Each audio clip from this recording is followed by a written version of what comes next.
Hello there and welcome to Folk-a-Dilly Tales. Every week we will be here to tell you some crazy stories, some amazing poems accompanied by some fantastic songs. My name is John Hales and I will be your host.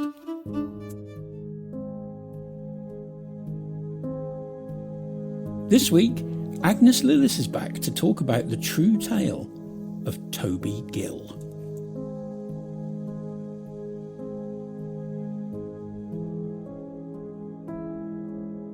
In the year 1750, a regiment of dragoon guards was deployed to Blythburgh to address the issue of rampant smuggling along the coast. Among the soldiers in this regiment was Tobias Gill, a black soldier known as Black Toby. Toby had a fondness for alcohol and often found himself in altercations with the locals. During his time in the area, he developed a relationship with a local girl named Anne Blakemore. One fateful morning near the crossroads in Blythburgh, Toby woke up from a drunken haze to find himself lying over Anne's lifeless body. Shocked and confused, he was arrested and charged with her murder. Toby was subsequently brought to trial in Ipswich, where he was found guilty and sentenced to be hanged in an iron gibbet at the site of the murder. Despite maintaining his innocence, Toby was executed and left hanging in the gibbet for 40 long years, serving as a grim warning to others. However, the truth would eventually come to light. The coroner later revealed that Anne had died of natural causes, leading to the belief that Toby had been wrongly accused and convicted. To this day, the spirits of Toby and Anne are said to roam the heathland, their ghostly figures intertwined, as they wander the area hand in hand.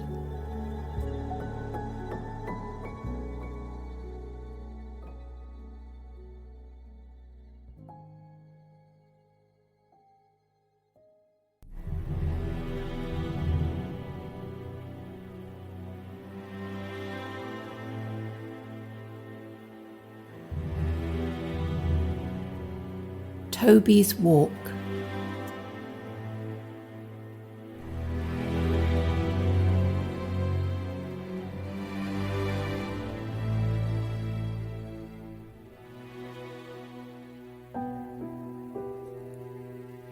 Toby walked through the marshes where the grass was green, holding hands with the fairest maiden Blythburgh had ever seen. She would sing from underneath the old oak tree, Toby tapping out the rhythm to the melody. All they wanted was to live their lives together for eternity. He's black, she's white. The crowd with spite would disagree. Late one night, Toby wandered to their sanctuary. The wind was blowing from the east across the old North Sea. There she lay, as if sleeping in her long white gown. Her hair feathered all around her like a golden crown. All he wanted was to see her smile. Her soul adrift had passed away. Her life now lost, a dark and bitter day.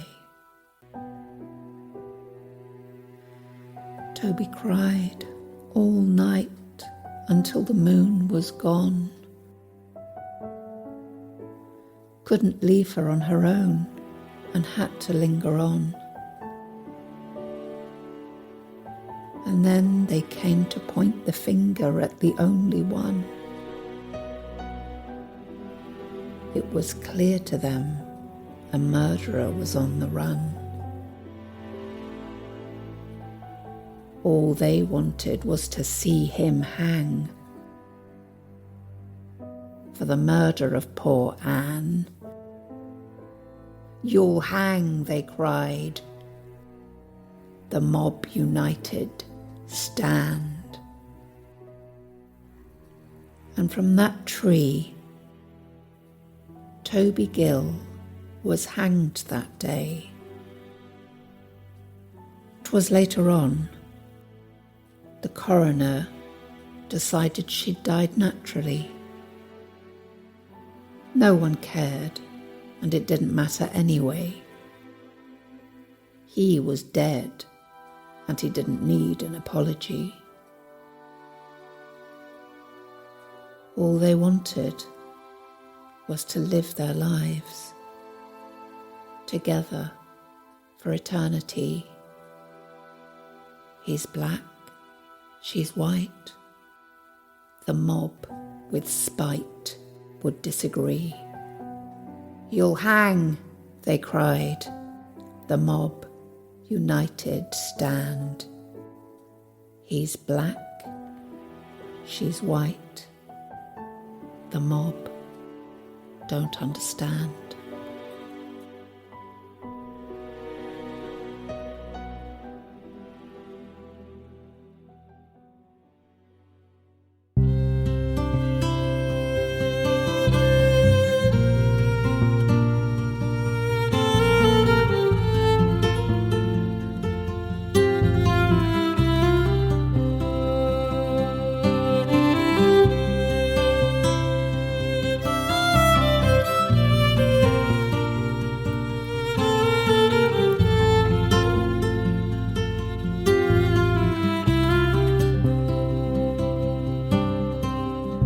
Toby walked through the marshes where the grass was green, holding hands with the fairest maiden Lifer had ever seen. She would sing from underneath the old oak tree, Toby tapping out the rhythm to the melody.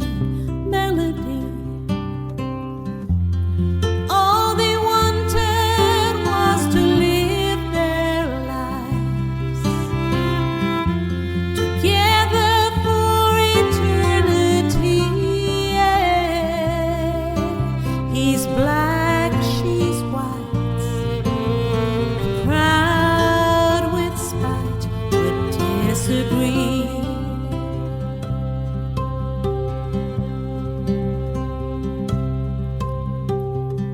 Late one night, Toby wandered to their sanctuary. The wind was blowing from the east across the old North Sea. There she lay, as if sleeping in her long white gown, her hair feathered all around her like a golden crown, golden crown.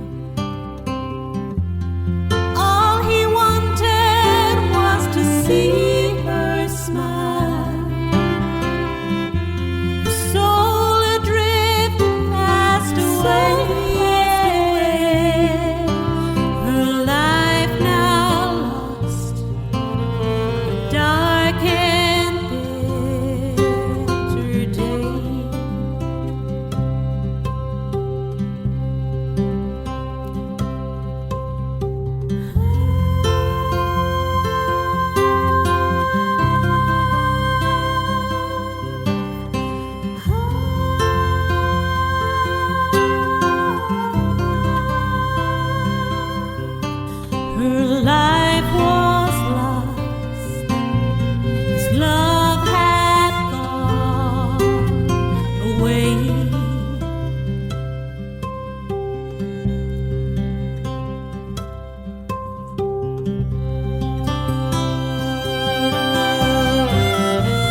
till the moon was gone.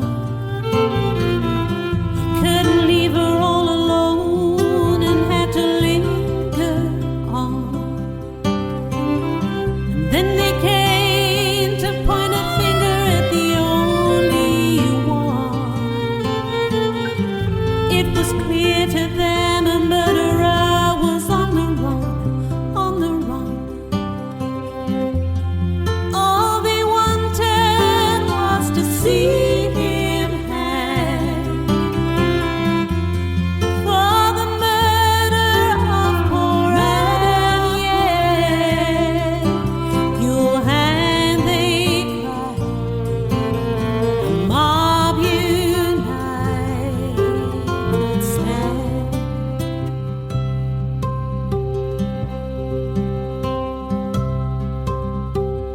And from that tree, Toby Gill was hanged that day. 'Twas later on the coroner decided she died naturally. And no one cared, but it didn't matter anyway. He was dead and he didn't need an apology. All they wanted was to live their lives together for eternity. These black she's whites, crowd with spite would disagree.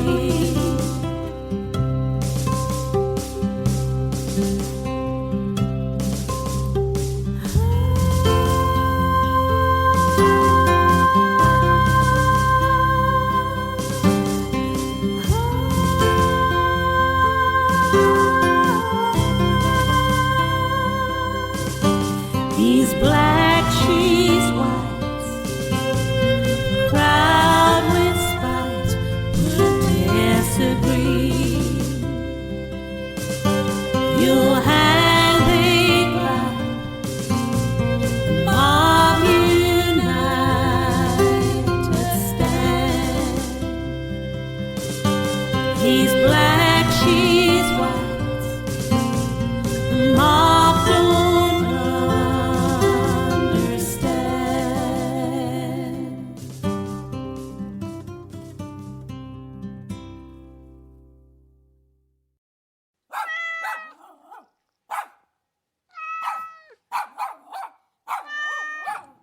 Next week, we have Nick Murray Brown to tell you all about the old lady and the gypsy.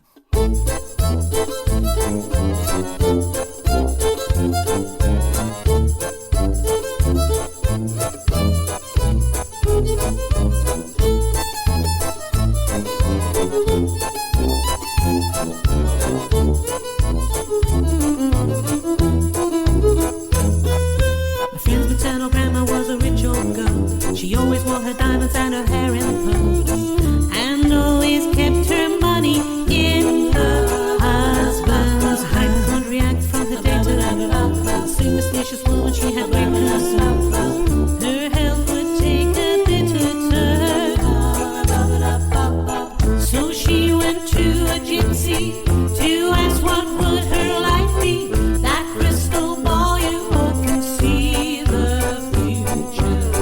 The gypsy told her bluntly, for you it's almost doomsday. I'd give your soul no more than 12.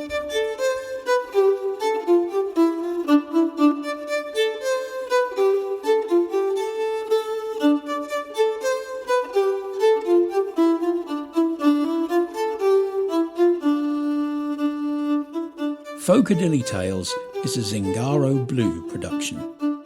It was written, produced and edited by Mario and Lesley Price. Mixed by Frank Erlenkämper. The poems, lyrics and songs are also written by Mario and Lesley Price. My name is John Hales and I've been your host. Our storyteller this week was Agnes Lillis. The contents of this podcast are based on the book Folk Stories, Legends and Poems by Mario and Lesley Price, and are available as a book and an e-book from Amazon under the name Folk Stories, Legends and Poems. The music can be found under that same name and as volumes 1 and 2 streaming on all major platforms. Today's background music was supplied by Scott Buckley. You can find the link to these compositions in the comments below. Be sure to check out our music videos that tell some of our stories on YouTube. For more information about Zingaro Blue, visit our website at www.zingaroblue.co.uk or find additional links in the comments section. If you've enjoyed this podcast, please hit the follow button so that you can listen to the next episode of Folk-a-Dilly Tales. Thanks for listening.